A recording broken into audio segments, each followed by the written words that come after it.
Seiring dengan rencana pemerintah untuk memindahkan ibu kota negara dari Jakarta ke Kalimantan Timur, Indonesia menyongsong era baru dalam pengelolaan pemerintahan dan pembangunan ekonomi. Pembangunan Ibu Kota Nusantara, IKN, bukan hanya langkah strategis dalam mengurangi ketimpangan wilayah, tetapi juga menjadi salah satu pendorong utama bagi pemerataan ekonomi di Indonesia, sekaligus memperkuat ketahanan ekonomi nasional.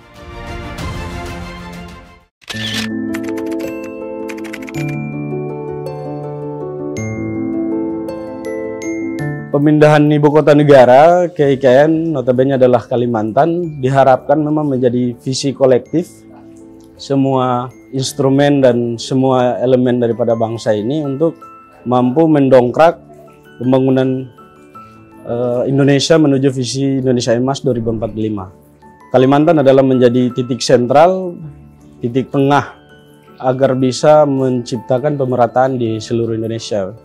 Kurang lebih seperti itu, dan beberapa poin yang lain diantaranya adalah Jakarta semakin padat, notabene menjadi istilah yang kemudian berkembang adalah perihal Jawa sentris.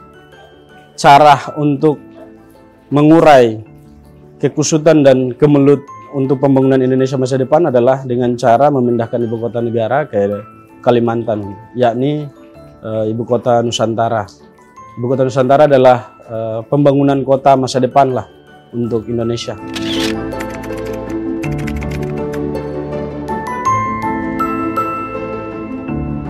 Pembangunan IKN meningkatkan investasi karena memang pola pembangunan kota dimanapun, di belahan dunia manapun itu pasti mempunyai target, dan itu tentu mengundang banyak elemen atau pihak lain dalam hal ini untuk turut serta bagaimana menciptakan kondisi antar bangsa, lintas negara. Kita terhubung di era globalisasi sehingga perlu untuk IKN menjadi contoh barometer untuk pembangunan kota-kota masa depan, dengan menjadi contoh untuk negara-negara lain, sehingga perlu untuk difasilitasi, dibiayai dan dimeriahkan lah, kurang lebih seperti itu, sehingga menjadi contoh. Nah, poin ini yang kemudian menjadi daya tarik untuk bagaimana Indonesia diharapkan dengan pembangunan IKN menjadi contoh dalam memberikan contoh terbaik lah untuk pembangunan kota masa depan.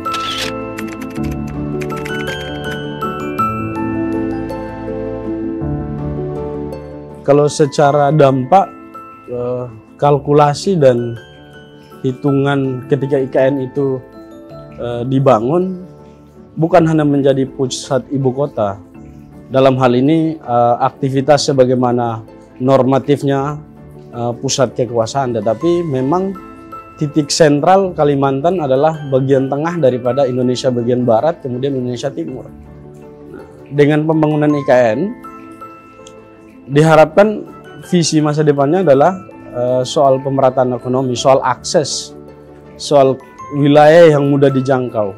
Jakarta memang secara historis punya nilai historis yang cukup panjang, cukup bagus, cukup baik, tapi untuk mengakses itu pada wilayah-wilayah tertentu di luar daripada Pulau Jawa itu selama ini mengalami keluhan yang panjang bahwa akses untuk ke Jakarta atau Jawa itu menjadi permasalahan ekonomi.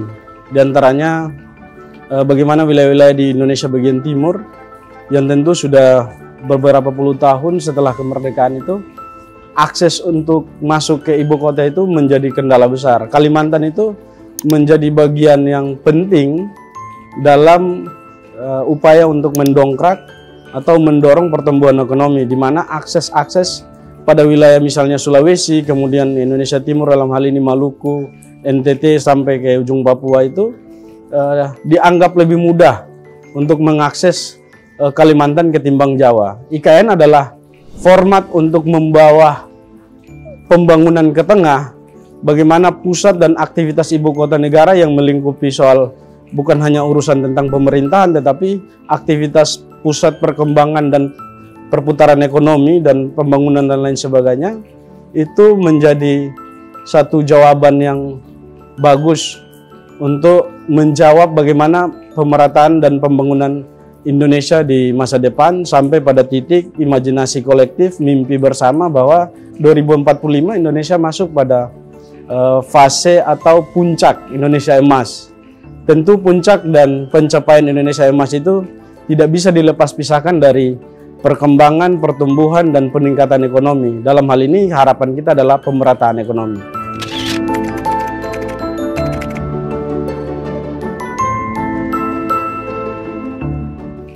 Sejauh ini ketika digagas kemudian ditetapkan sebagai ibu kota negara setelah perpindahnya ibu kota negara dari Jakarta ke Kalimantan, antusiasme dan harapan masyarakat seluruh Indonesia itu cukup besar dan tinggi.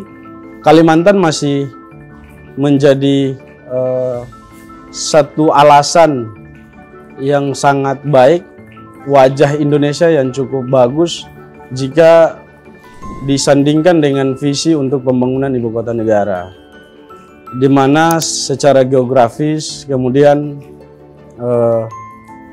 letak wilayah dan salah satu hal penting adalah Kalimantan jauh daripada anasir-anasir yang memang dikhawatirkan akan terjadi, misalnya soal bencana alam dan lain sebagainya, kemudian akses dari titik satu ke titik yang lain, dari Jawa kemudian mengakses Kalimantan dan kemudian Sulawesi mengakses Kalimantan, Sumatera dan lain sebagainya mengakses Kalimantan, itu cukup dinamis dan lancar, sehingga harapan untuk pembangunan ekonomi atau pembangunan IKN masa depan tentu Kalimantan masih menjadi alasan utama dan cukup signifikan jika bicara tentang pembangunan IKN di waktu yang akan datang.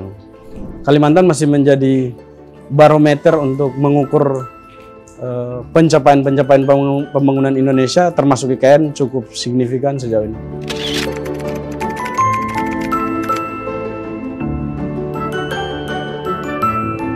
Kalau untuk penyusunan kabinet terhadap pembangunan IKN atau alokasi anggaran dan lain sebagainya, tentu sampai sekarang kita masih sepakat bahwa IKN itu menjadi visi masa depan, dan Pak Prabowo juga dengan tegas menyatakan bahwa akan melanjutkan pembangunan itu.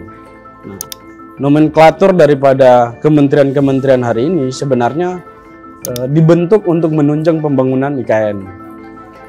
Tidak ada yang berkurang, bahkan diharapkan jika terbentuknya struktur dan format daripada kementerian hari ini lebih dominan untuk bagaimana menunjang pembangunan IKN, diantaranya banyak kementerian yang baru dibentuk tujuannya untuk bagaimana mendongkrak kesejahteraan masyarakat.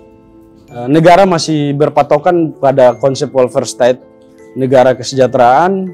Tentu IKN tidak terlepas pisahkan dari itu.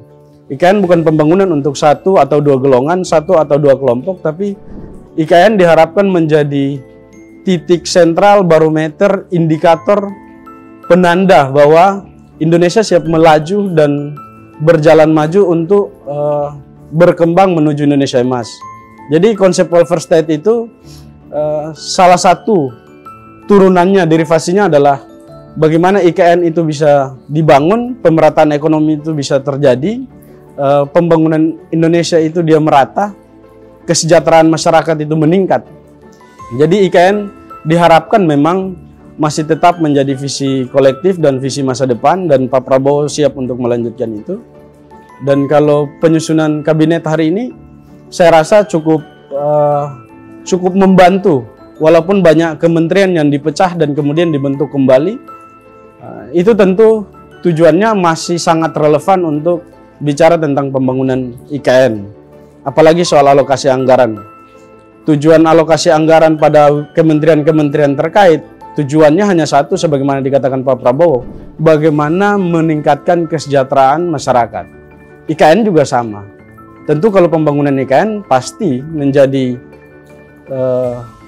tujuan utama adalah bukan hanya soal pembangunan kotanya, tetapi mendongkrak dan mendorong kemajuan bangsa dan meningkatkan kesejahteraan masyarakat.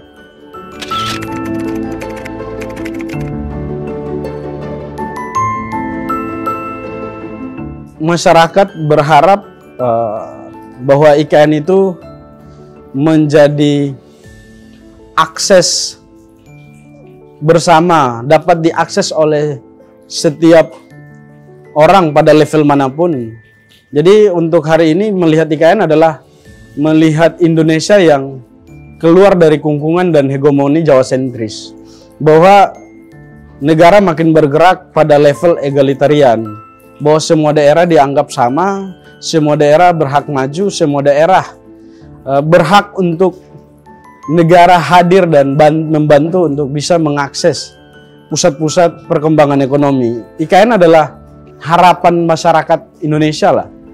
Bagaimana dia bisa mendorong kesejahteraan. Kemudian kalau melihat IKN tentu ada harapan bahwa dengan pembangunan di Kalimantan dia bisa ramah lingkungan, bisa menjadi kota yang benar-benar ramah lingkungan dan kota modern. Masyarakat menganggap bahwa Indonesia bukan hanya soal Jawa, Indonesia juga bukan soal Jakarta atau dan sekitarnya, tapi Indonesia adalah Kalimantan, Sulawesi, Sumatera, dan lain sebagainya, bahkan Papua. Jadi kita hari ini melihat IKN adalah melihat potensi pembangunan masa depan, kota masa depan, harapan masa depan, kemudian ekonomi masa depan dan kesejahteraan pada hari esok dan masa depan. Jadi masyarakat sejauh ini support, dan jika itu kota yang memang benar-benar dijadikan visi kolektif